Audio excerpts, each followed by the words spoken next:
Kiukweli nimefurahi sana, natoka zangu Mtwara hapa, nafurahi na huduma za Air Tanzania. Kwa kweli maboresho ni makubwa sana, na sio hapa tu, nishapanda Air Tanzania sana mpaka kwenda Afrika Kusini huko. Kwa kweli nimefurahi sana, nimefika, huduma ziko kwa wakati, nimepokelewa vizuri, good customer service. Kwa kweli nimefurahi.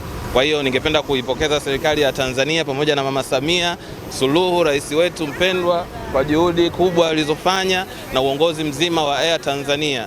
Uwanja uko vizuri kabisa, naona full tambalale, lami safi sana. Kwa kweli najisikia furaha sana kusafiri katika uwanja huu wa ndege wa Mtwara. Kiwanja cha ndege ni kizuri, kimeboreshwa. Kwa kweli tutoe pongezi nyingi sana kwa Mheshimiwa Rais wa Jamhuri ya Muungano wa Tanzania Dr. Samia Suluhu Hassan kwa utekelezaji uliokuwa bora, lakini baada hapo tunaishukuru wizara pia kwa maboresho ya uwanja. Uwanja ni mzuri kwa kweli. Kwa tunawapongeza sana. Honestly ni mara yangu ya pili. Lakini safari imekuwa ni nzuri sana. Smooth, runway iko vizuri, kwa tumeona maboresho tofauti na uwanja ulivyokuwa mwanzo. Kwa sasa hivi Mheshimiwa Rais ametekeleza. Naitwa Fadhili Ibrahim Nyagawa.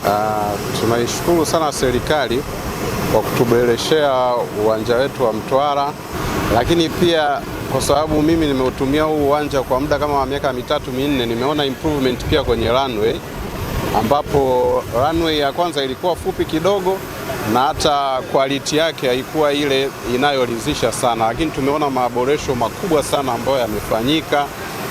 Hata ndege inavyo touchdown inakuwa ni very smooth.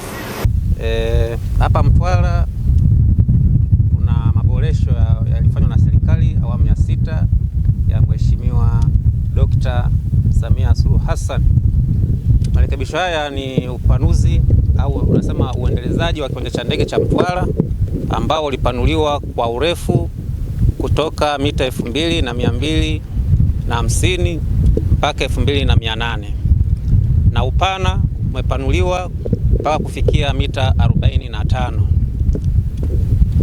Kuna manufaa makubwa tumeyapata baada ya maboresho haya kufanyika.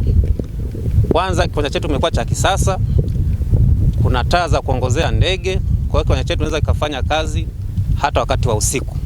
Kwa hali hiyo imetusaidia sana. Mwanzo, kabla ya upanuzi wa kiwanja, tulikuwa tunapata ndege moja ya Precision ndio ilikuwa inakuja na ndege zingine ndogo ndogo. Lakini kwa sasa hivi tayari tuna ndege ya Air Tanzania. Kwa hiyo tu imetusaidia kuongezeka kwa abiria. Kwa sasa hivi ndege ambazo tunaweza tukapokea ni Airbus zote za chini mpaka mwisho inaitwa Airbus 320 na Boeing 737. Mpaka sasa hivi tuna ruti ambazo tunazipata kwa wiki ambao zamani haikuwepo kabisa. Abiria, tunaambia abiria hasa Mtwara waje wajisikie vizuri kwamba sasa hivi kuna usafiri wa uhakika wa anga kupitia kiwanja cha ndege cha Mtwara. Ni sehemu nzuri, huduma nzuri.